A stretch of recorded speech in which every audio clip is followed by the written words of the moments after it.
Tuh, turun mata ke lisan. Buka ayat lisan. Ya, Quran surah ke-49 misal. Ya, dari ayat yang ke-11. 11 sampai 12. Iman dulu. Kalau tadi dipisah langsung laki-laki perempuan detil, sekarang disatukan untuk semuanya. Kalau Anda ingin menggabungkan keduanya, maka gunakan huruf alladzina. Alladzina disebutkan 1080 kali dalam Al-Qur'an. Ya, alladzina ismun mausulun yadullu 'ala al-'ammiyatil jama'. Ya, isim mausul konjungsi huruf yang menunjuk pada objek keseluruhan tanpa kecuali, nggak ada batas, laki-laki, perempuan, besar, kecil, tua, muda. Makanya kalau sudah ada alladzina sudah mencakup laki-laki dan perempuan. Ya ayyuhalladzina amanu. Hai orang-orang yang telah merasa punya iman. Semua laki-laki, perempuan, tua, muda, besar, kecil, kaya, cukup semua. Disebutkan 68 kali dalam Al-Quran kalimat ini. Ya, saya panggil kalian. Baik kalian sedang dekat denganku, sedang menengah, sedang jauh. Harfun nida lil qarib mutawassit wal ba'id. Memanggil semua jarak. Ayyuha, ya disebutkan 361 kali dalam Al-Quran. Ayyuha, saya tegaskan. Ayyunya munada, haknya tanbih. Saya ingatkan. Ayyuha disebutkan 150 kali dalam Al-Quran. Kata Allah, ya ayyuhalladzina amanu. Demikian cara menerjemahkannya.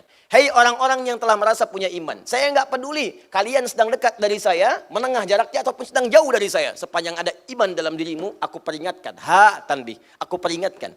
La yashar qaumun min qaum. Jangan gunakan lisanmu untuk mencela orang lain. Jangan saling mencela, kata Allah. Pada yang tidak layak untuk dicela.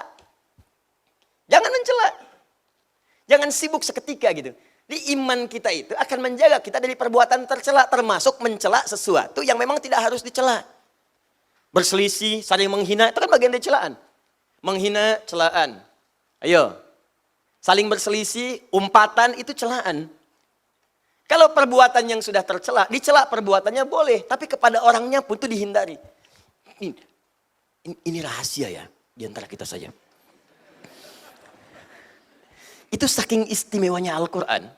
Seburuk-buruknya manusia, dengan perbuatannya, itu umumnya oleh Allah namanya masih ditutup. Nama baiknya ditutup. Namanya. Yang dicela perbuatannya. Contoh, ibu kenal Fir'aun? Bagus. Kalau ada yang kenal saya pulang deh. Siapa itu? Ya?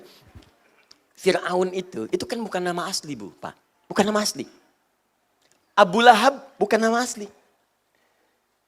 Yang dicela oleh Allah perbuatannya.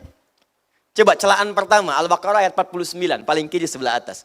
Wa idz najjaynakum min ali fir'auna yasumunakum su'al 'adzab yudzabbihuna abna'akum wa yastahyuna nisa'akum. Tuh.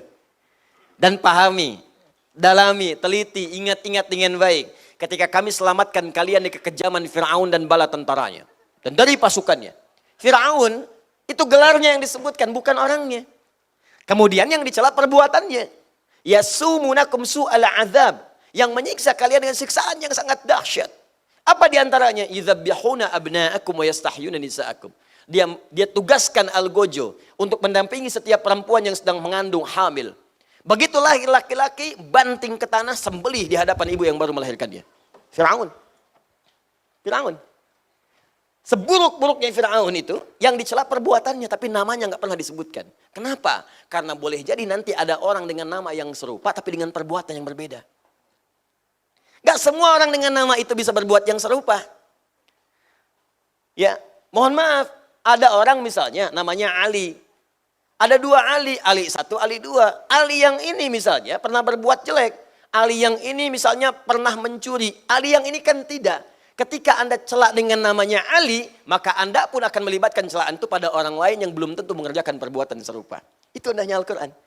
Jadi kalau ada orang berbuat salah, jangan orangnya yang dieksploitasi. Tapi perbuatannya yang diperbaiki. Makanya dalam hukum positif pun termasuk di Indonesia, kalau ada orang berbuat salah, pasti yang disebutkan inisialnya. Tersangka AM. Tuh. Ya, jarang kan menyebutkan nama orangnya? Ya, tersangka UMR. Ya kan? Tersangka misalnya HSI. Tersangka APB. Selalu inisialnya. Karena boleh jadi ketika disebutkan namanya, orang lain nanti akan teriak, oh nama saya itu. Jangan-jangan saya tersangka. Tidak. Paham ya? Jelas ya? Maka Anda pun kalau membuat inisial-inisial termasuk dari Ustadz, cari inisial-inisial yang baik. Jangan sampai menyebutkan sebuah inisial yang menghasilkan nilai yang tidak baik di dalamnya. Kalau masih baik silahkan. Ya, Ustadz Abdus Somad, UAS, masih baik. Ustadz Bakhtiar Nasir, UBN, masih baik. Ya, Habib Rizik Syihab, HRS, masih baik. Ustadz Adi Hidayat, UAH, UAH, masih baik. Gak ada masalah. Ustadz Yahya Kusmayanto, Uya-Kuya, misalkan, nah itu ganti. Itu nggak usah. Paham ya?